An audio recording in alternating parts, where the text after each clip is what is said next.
Finance and Dawn. With me is Nasir Jamal, veteran economic journalist and bureau chief at Dawn Lahore. Inflation was 27% last month, with little relief in sight. And authorities blame the IMF program for their inability to provide relief. The IMF chief last week urged the country to tax the wealthy and protect the poor. But Pakistan has a highly regressive tax system. This means that as a percentage of income, poor people pay more than the rich. Pakistan GST at 18% is on the higher side globally. The European countries that have GST of 20% and above tend to be welfare states that use the tax money to provide social security, health, and education services. Nasir, can you shed more light on the regressive nature of Pakistan's tax structure? What sectors have the most need to increase taxation? So, Fatima, when we talk about taxation, two major functions of taxation are to A, collect revenues for running the state affairs, B, to promote economic growth. When we talk about the first goal or first objective of taxation in Pakistan,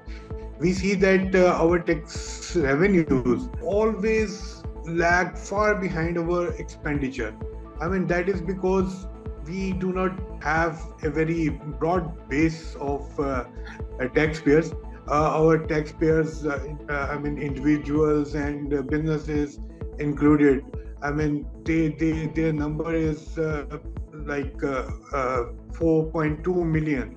When we say taxpayers, we actually are talking about tax filers. So a large number of tax filers are not actually paying any tax at all. They file returns to just to benefit from incentives that a taxpayer can get. They can seek adjustment of indirect taxes on their government has imposed on almost everything like bank withdrawals or on education, etc. So a lot of them are into this tax net because of that, to seek the adjustment of the taxes that they pay on different services they use. And the second goal is about economic growth. So we use the countries in mature economies, you use the tax policy to grow certain sectors and to discourage investment in non-productive areas. But in Pakistan, we see that our tax base is very small. We do not generate enough revenues for the government. And secondly, we see that our taxation is implemented in such a way that it encourages investment in non-productive areas rather than in productive areas in industry or in any other sector which can contribute to growth. That's why we call it a regressive tax system. So when we look at the areas where government is not getting taxes from, three areas come into mind immediately. First is real estate, second is retail, and third is agriculture. So, if we talk about retail, this definitely is very difficult for any political government to go against, retailers who have this shutter power. And we, from military governments to civilian governments, every government has tried to tax them. But, they, at the end of the day, they had to submit to their pressure. In the Musharraf regime, we saw a big campaign against retailers by the FBI, but that didn't last long. And at the end of the day, the government had to agree with whatever the retailers were demanding. And also, I on, small steps taken by different governments, but they also didn't succeed. The most recent event that I can recall is the budget of Miftah Ismail in June 2022. So Miftah had imposed a very small amount of tax on the electricity bills of retailers and wholesalers. But he had to withdraw that after, just a few weeks under pressure from his party leader, Maryam Nawaz Sharif. That was really very, disappointing that the effort to document the retail sector was lost because of political reasons. And then if we talk about agriculture tax, we see that the highest slab in agriculture tax is 15%, I think. And this compares with the 35% slab for the salaried individuals or other taxpayers. This encourages people to hide their income, illegal income, from other places, other sources, and show it as agriculture tax to pay as little as they can and legalize their money. So if I have I don't have any agriculture income, but if I am earning some money from other sources, I'll show it as my agriculture income and get this get away with the lowest possible tax rate on that. So that is the other place. Then we see that we have this real estate sector. There's in good days, the transactions are like in billions of rupees per day, but it produces very, very, very small amount of. You yourself had published an article, I think a year ago, that showed that how this file system in real estate is being used, illegal money, dirty money, tax evaded money, and how these files have become an parallel currency.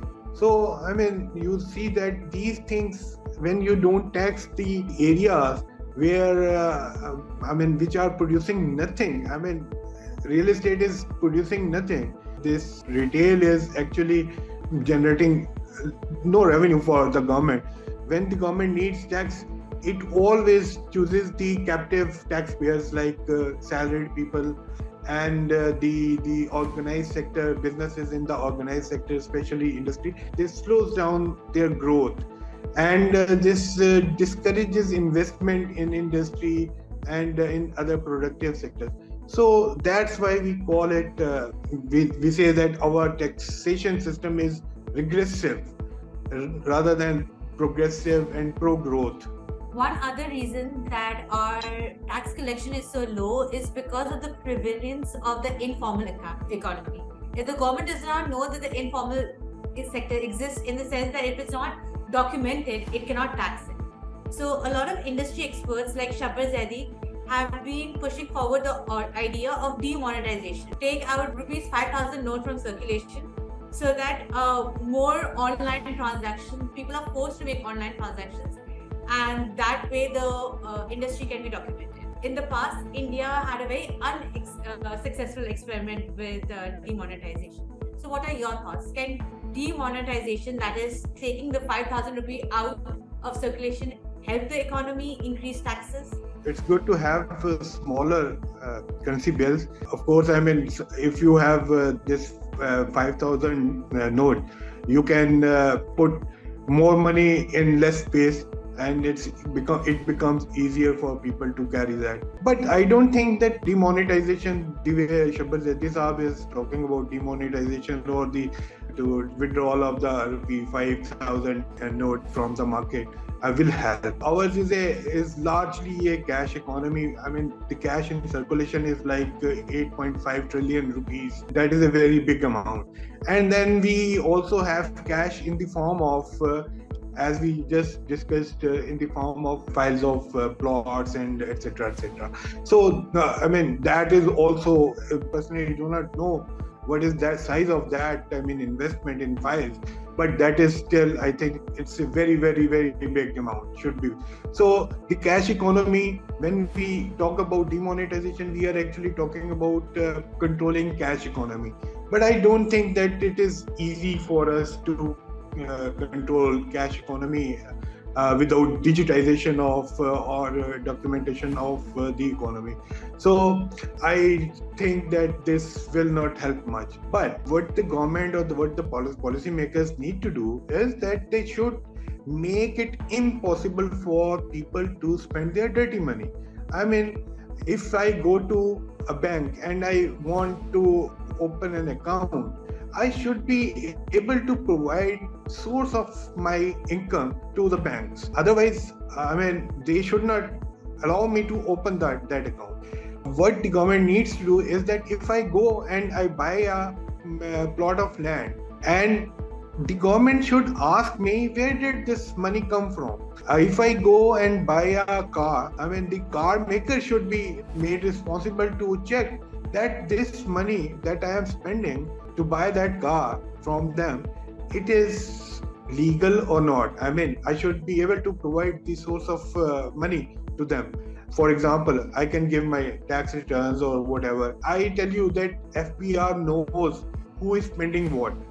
Not fully, but at least to a large extent. I'll give you a personal example. In 2011, I bought a Suzuki car, and after a few weeks, I received a notice from FBR. At that time, I wasn't filing my tax returns because I had stopped filing actually my tax returns because of when Shaukat Aziz was there as Prime Minister, he gave this relaxation to the salaried people not to file their tax returns. So after that, I received FBR notice was asking about the source of income. If they know I have bought a car, a small car, and if they can ask me where that money has come from, then people who are buying plots, who are buying cars, who are traveling a lot, why can't they ask them? They have the data, enough data for that. So my point is that withdrawing rupees 5,000 note, that will not make much difference. The basic thing is that we should make it impossible for everybody to spend any illegal debt even. In the past, the government has had many tax amnesty schemes to increase the tax slab. Have those tax amnesty schemes made a substantial difference in being able to increase Pakistan's tax collection? I think every government at one point or the other has had some tax amnesty scheme. I think these schemes always have a very nasty impact on tax compliance. For example, I have if I am not paying tax, because I know that after a few years or 2 years, 3 years, or maybe 4 years, the government is going to give me an amnesty. And instead of paying 35% on my income, I'll be able to clean this money by paying 2%, 3%, or 4%. So I think these schemes have very discouraging impact on taxpayers' psychology. Thank you so much for your time, Nasir. Today discuss how regressive Pakistan's tax system is, and that the three sectors that have meat for taxation are agriculture. Retail has not been successfully taxed because of the shutter power. Agriculture is used to hide existent wealth, and real estate on paper value is a lot less than actual value. In fact, it is used as currency for exchange of transactions in the formal economy. So because of these reasons, the actual potential of taxation is not reached. Activities or measures such as demonetization and tax amnesty schemes are not very successful. Thank you so much for your time, Nasir. Thank you.